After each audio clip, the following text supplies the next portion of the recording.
بسم اللہ الرحمن الرحیم نحمدہ و نصلی علی رسولہ الکریم۔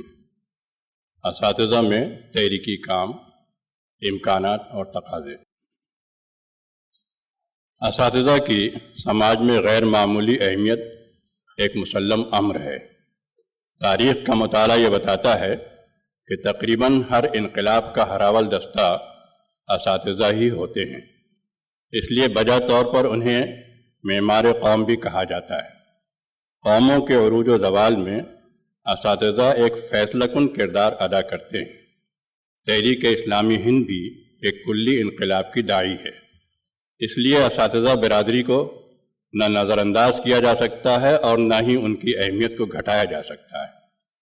تحریک کے پیش نظر انقلاب کے لیے بھی اساتذہ برادری ایک فیصلہ کن رول انجام دے سکتی ہے۔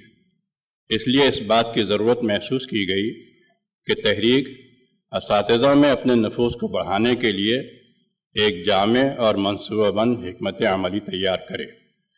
اساتذہ کے اندر اخذ و استفادے کی کافی صلاحیت ہوتی ہے، اسی لیے کوئی بھی نظریاتی تحریک اساتذہ کو نظر انداز نہیں کر سکتی۔ اسی لیے تحریک کی یہ بنیادی ضرورت ہوگی کہ وہ اس محاذ کو باقاعدہ تسلیم کرے۔ اساتذہ میں کام کے امکانات بہت وسیع ہیں۔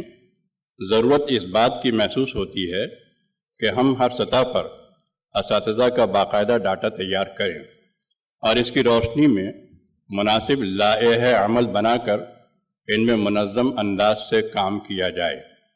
اساتذہ میں کام کے دوران دین کے صحیح مفہوم،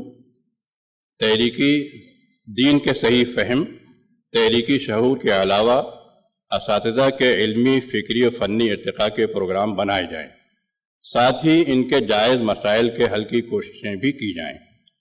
اساتذہ کے ذریعے ہم تحریکی فکر کو کم وقت میں بہت زیادہ افراد، مثلاً طلبہ اور سرپرستان طلبہ تک پہنچا سکتے ہیں۔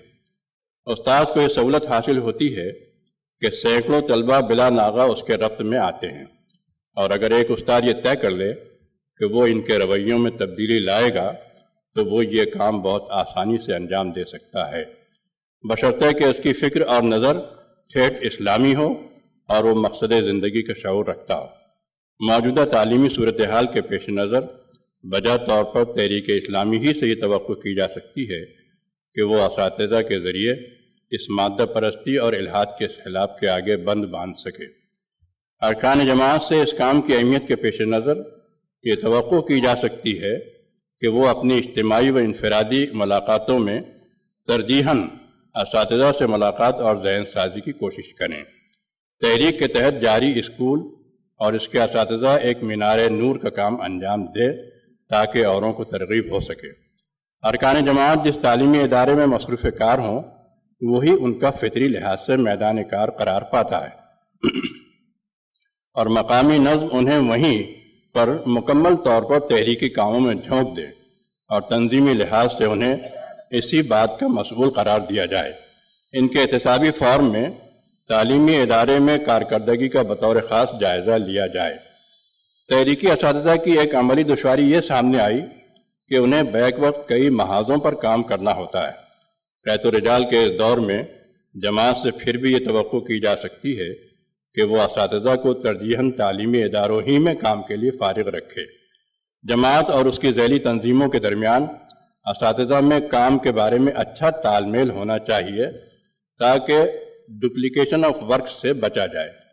اساتذہ کی تنظیم آئٹا کی توسیع و استحکام میں جماعت اپنی نچلی اکائیوں سے اعلیٰ سطح تک دست تعاون دراز کرے۔ اس تنظیم کے مستحکم ہونے تک اسے مادی اور افرادی وسائل فراہم کیے جائیں۔ آئٹا کے ذمہ داران کو جماعت حتی الامکان کوئی اور جماعتی ذمہ داری تفویض نہ کرے۔ اس تنظیم کے باقاعدہ رجسٹریشن کے سلسلے میں کارروائی ہو تو بہتر ہوگا۔ تحریک سے وابستہ اساتذہ سے بجا طور پر توقع کی جاتی ہے کہ وہ اپنے اسٹاف کے لیے ایک رول ماڈل بنے۔